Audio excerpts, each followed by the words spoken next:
In this video, we are going to do 24.02 fav-photos. Alright, so I already have it downloaded and opened up in Racket. So let's just review the data definitions really quickly. We have a defined struct photo. It has a path. It's like the Windows file path. So we have cats, dogs, the Great Wall, and a selfie. And then we have the album that they belong to. So cat and dog belong to the pets album. And then wall, right, belongs to the vacay album, which is a string. And then favorite is whether it's a favorite, right? It's marked favorite on some app or something. All right, so that is the data definitions. Let's move on to the problem statement. So problem A, design a function called toFrame that consumes an album name and a list of photos and produces a list of only those photos that are favorites and that belong to the given album. You must use built-in abstract functions whenever possible, right? So pause the video. I recommend you try to do this on your own. I'm gonna go over spoilers in 3, 2, and 1. All right, I'm gonna assume that you guys took a good swing at it. So now let's go over it together. So signature, so toFrame is the name of the function here. That's what they wanted us to name it. It consumes an album name. So what is an album name? Well, let's just look at the signature for photo. So it looks like it's the second argument to photo. So this is photo 1, 2. So the string. So there we go. It consumes a string as its first argument. And then a list of photos as the second argument. All right. And this whole thing produces a list of photos, right? Produces a list of only those photos. So this is the signature like so. All right. Now next is the purpose. So produces only the given photos that are faves and belong to the album we're trying to find. All right, which is the first parameter here. Signature, purpose, stub. So define toFrame, and then comes the find album. And then the second argument is a list of photos. So just call it ph-lst. And then this whole thing produces a list. So we use empty as a dummy value to run against some tests here. So let's illustrate what this function does with some tests. So check expect. We'll say toFrame. Let's do me, and let's do the empty list first. All right, that's also always easy to do to get going. Let's do another example here where we're trying to look for selfies, right? And all of them are true. So we should probably come up with examples. All of them are favorites, right? So we should probably come up with examples that are not favorites a little later. But let's just do me, cat, wall, selfie, right? So since selfie is a favorite and it is in the me album, right? Then we're going to produce the list selfie. Selfie, all right? So let's do one where we have a selfie too. Let's call it ugly. Ugly. Right, and it is false. Right, it's not favorite. It's coming with a different path. 4, right, it's the fourth one. And it's in the me album, right? Well, it's not going to be included in the list because that's what the purpose statement says, right? It's not a favorite, right? So we have ugly here. Ugly. Then we still produce the same thing, right? We don't want to include it. All right, let's do one for pets, right? So check expect. So expect.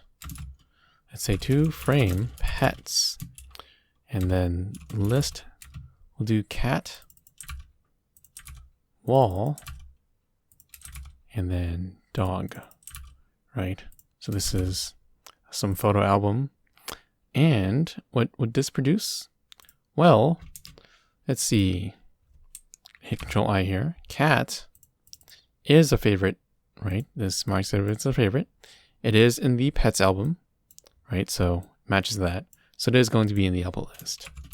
So like so, right? Wall is not in the pets album over here, right? We're trying to look for pets as the second parameter to toFrame. So it's not in there, so it can't be in the output list. It is a favorite though, so that's kind of irrelevant, but nonetheless. All right, next is dog. dog is not a favorite photo here, right? It's false. So that means that we're not going to include it, right? So I guess we're a cat person in this example. And yeah. All right. So you can write more examples if you'd like, but this is good enough. Let's just run against the stub here. Get a lot of mismatches. Looks like it's just these tests, no other syntactical errors. So let's convert this into a stub, right? You could convert this to a stub where you do, comment over the empty case and then do something else.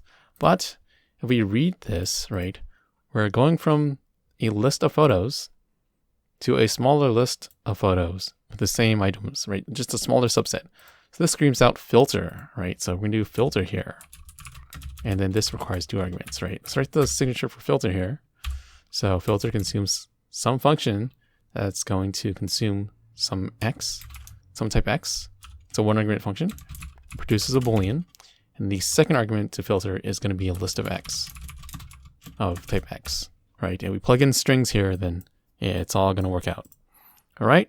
So really pause the video, right? This is going to be the template. We're also going to need a local variable. It kind of spoils it, but nonetheless, album. I was looking at that and I was wondering if I was spelling it right, but I think I am. Album. Okay, I wasn't spelling it right. Album. Find album. All right. All right, back to where we were. You need to use local and really pause the video. Hopefully this should be all the mental scaffolding needed to solve for filter with local. All right, I'm gonna go for spoilers in 3, 2, and 1. All right, I'm assuming that you guys took a good swing at it. So now let's go over it together. So let's just fill in what we need here for filter. Takes in a list as its second argument, and we can just pass in the photo list. Next is a 1 argument function that produces a Boolean, right? So this 1 argument here is going to be a photo, right? Because we're passing a list of photos. This person X is going to be replaced with photo, right? So we're going to be getting a photo, and we have to produce a Boolean under this criteria, right? That are faves and belong to the album. So let's just write this outside and then we'll abstract it into a local later, right? So I'm going to call this function fav in album question mark. All right, it's going to take the photo, right? And then it's going to ask whether this photo is, let's see, favorite. So we need to get the favorite field of the album, of the photo, I mean. So photo-favorite, photo-favorite of the photo. And we'll also need the album, right? We need to find the album here, right? We can't access find album because it's all the way in this function, which find album is only defined in this inner scope here. So we're going to need local, right? So yeah, you would deduce that, hey, I need to pass in find album, but filter can only take in a 1 argument function. So we're going to need to exploit local and the lookup behavior of functions. So it needs to be in the find album. So we need a string equal find album. The photos album has to be matching the album that we're trying to find. So photo-album ph. All right. So let's just copy this and stick this in here. So it's going to be local. We're going to need a block for our definitions. And then we're going to place our filter where those 3 dots are. All right, going to hit Control-I to re-indent there. And I'm going to delete this now. And then write the signature, fav in album, consumes a photo, produces a Boolean. All right, and we're going to need to stick this filter where the dots are under the local block. All right. So let's just replace this. This is now a 1 argument function, right? And this, some errors here. So, we have to wrap this whole thing inside an and. That's what it was yelling at me for. All right, and this should work. And it does. So find album will look to the outer, it's not defined in this scope, right? In fav in album, but it is going to look it up to the 2-frame function. It's going to get it from there. And that is how you solve 2-frame with local and filter. to recognize that we're going from the original list to a smaller subset of the same list, right? If we were different elements, then that would be different, but you know, we're still getting the same elements out like so. All right, so submit this to Handon and check your score. You know, hopefully you used a hint if needed. All right. Anywho, that's about it for this video, and I'll catch you in the next one.